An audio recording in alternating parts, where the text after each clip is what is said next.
একটি তারুণ্যভিত্তিক দল, গণ অধিকার পরিষদ, যাদের দীর্ঘ সংগ্রামের ইতিহাস।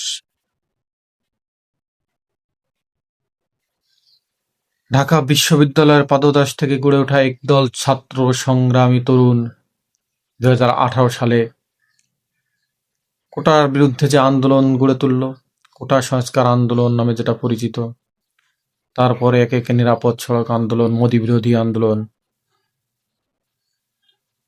ফ্যাসিস্ট আওয়ামী লীগের বিরুদ্ধে আন্দোলন, এই দীর্ঘ আন্দোলনে যাদের অবিস্মরণীয় ভূমিকা, 24-এর গণ অভ্যুত্থানের আগ পর্যন্ত তাদের যে ভূমিকা, আমি মনে করি বাংলাদেশের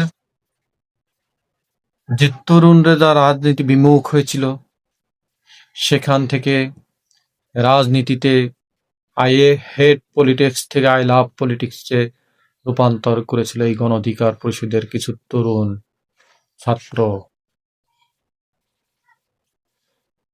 দেখেন, তারা একটি সফল আন্দোলন করলো 2018 সালে। তারপরে ভিপি নুরের নেতৃত্বে দীর্ঘ 28 বছর পরে ঢাকা বিশ্ববিদ্যালয়ের ডাকসু নির্বাচনে তারা অবিস্মরণীয় জয় পেয়েছিল ভিপি পদে এবং সমাজ সেবা সম্পাদক পদে। কিন্তু সবাই জানে, সেই যে তামাশা নির্বাচন, সে নির্বাচনে সাধারণ ছাত্র অধিকার সংরক্ষণ পরিষদ থেকে অনেকেই জিততে পারত, কিন্তু তাদেরকে কারচুপি নির্বাচন করে হারিয়ে দেওয়া হয়েছিল। তারপর সেখান থেকে ভিপি নূর দীর্ঘ লড়াই সংগ্রাম করেছিল। ডাকসুতে একটা ভয়াবহ হামলা হয়েছিল, বারবার হামলা মামলা সহ্য করে দীর্ঘ হামলা। আমার মনে হয় বাংলাদেশের রাজনৈতিক ইতিহাসে তো হামলা কেউ হয়নি, হামলা শিকার হয়নি। সে যে ভিপি নূরের যে নেতৃত্ব, সেই নেতৃত্ব থেকে 2021 সালে তারা গড়ে তুলেছিল একটি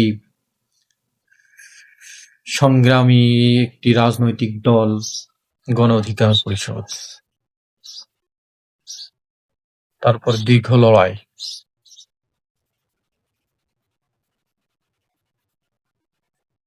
মাঝখানে তারা রেজিব কিবরিয়াকে একটি এলিট লোক, যে রাজনীতিতে আমার মনে হয় এতটা দক্ষ না, তাকে নিয়ে অনেক বিতর্ক। তারপরে গণ অধিকার পরিষদ 2 ভাগ হয়ে যাওয়া, তারপরে আবার তারা একীভূত হলো ফারুক হাসানের নেতৃত্বে এবং ভিপি নূরের নেতৃত্বে 2টা পক্ষ এক হয়ে আবার লড়াই সংগ্রাম হাসিনার বিরুদ্ধে 24-এর লড়াই। তো তারপরে তারা নিবন্ধন পেল। যে একটা সংগ্রামী ইতিহাস একটি রাজনৈতিক দলের, তো লড়াই তো ভাই আপনাকে চালিয়ে যেতে হবে। ভিপি নূর এক সংগ্রামী নেতা, 24-এর গণ অভ্যুত্থানের নায়ক, অবিসংবাদিত নায়ক। রিমান্ডে থেকে পুলিশ নির্যাতনের ভিতরে থেকে তার যে ঘোষণা 90% পতন হয়ে গেছে, 10% ধাক্কা দিন, তার মুখ দিয়ে উচ্চারিত হয়েছিল এই সংগ্রামী শব্দটি, মানুষের মনে দাগ কেটেছিল। আমার মনে হয় আস্তে আস্তে গণ অধিকার পরিষদকে মানুষ ভালোবাসতে শুরু করেছে।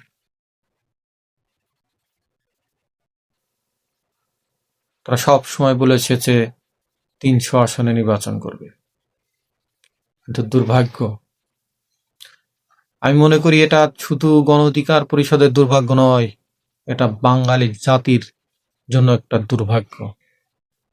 কারণ আমরা দীর্ঘদিন যে অপেক্ষায় আছি একটি তৃতীয় শক্তি বাংলাদেশে, একটি তৃতীয় রাজনৈতিক দল, বিকল্প রাজনৈতিক দল, যারা গতানুগতিক রাজনীতির বাইরে একটি আবেদন সৃষ্টি করেছিল। যে তরুণরা আই হেট পলিটিক্স বলতো, তারা আস্তে আস্তে করে রাজনীতিতে আসা শুরু করেছিল। এই গণ অধিকার পরিষদের মাধ্যমে।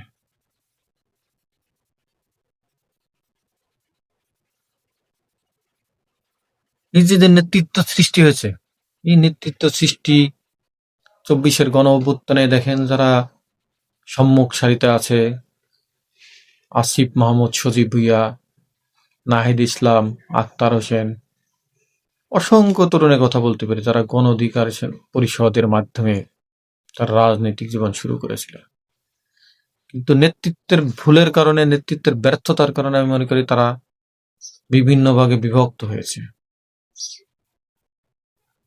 তারপরেও অনেক আশা দেখেছিল, হাজার তরুণ আশা দেখেছিল গণ অধিকার পরিষদের মধ্যে তারা একটি সংগ্রামী চরিত্র ধারণ করে এককভাবে নির্বাচন করবে। এবার তাদের ক্ষমতা আসার দরকার নাই রে ভাই। কিন্তু কি হলো, তারা কি পারলো তাদের স্ট্যান্ড ধরে রাখতে? ভিপি নূর কি তার সংগ্রামী চেতনাকে ধরে রাখতে পারছে? মাত্র 2টি সিটির কাছে বিক্রি হয়েছে। এই যে দুঃখ, এই যে বাঙালি মানুষের যে হৃদয়ে আঘাত করেছে, আমি মনে করি তার নেতৃত্বের অকাল মৃত্যু হয়েছে।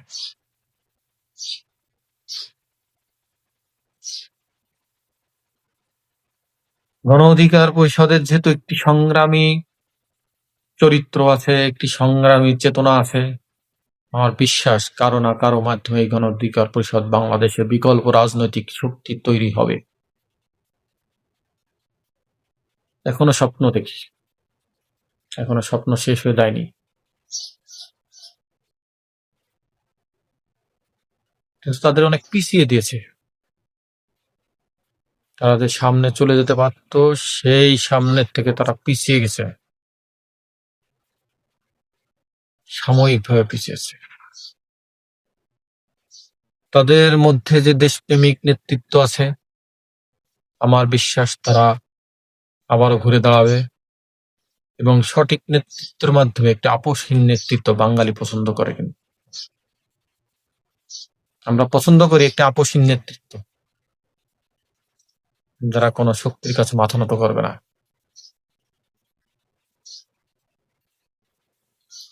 যত যৌতিক আন্দোলন আছে, মানুষের অধিকারের আন্দোলনে তারা রাজপথে থাকবে। একটা ভুল, একটি রাজনৈতিক ভুল একটি ধ্বংসযজ্ঞের মতো। আমার মনে হয় তারা রাজনৈতিক ভুল করেছে,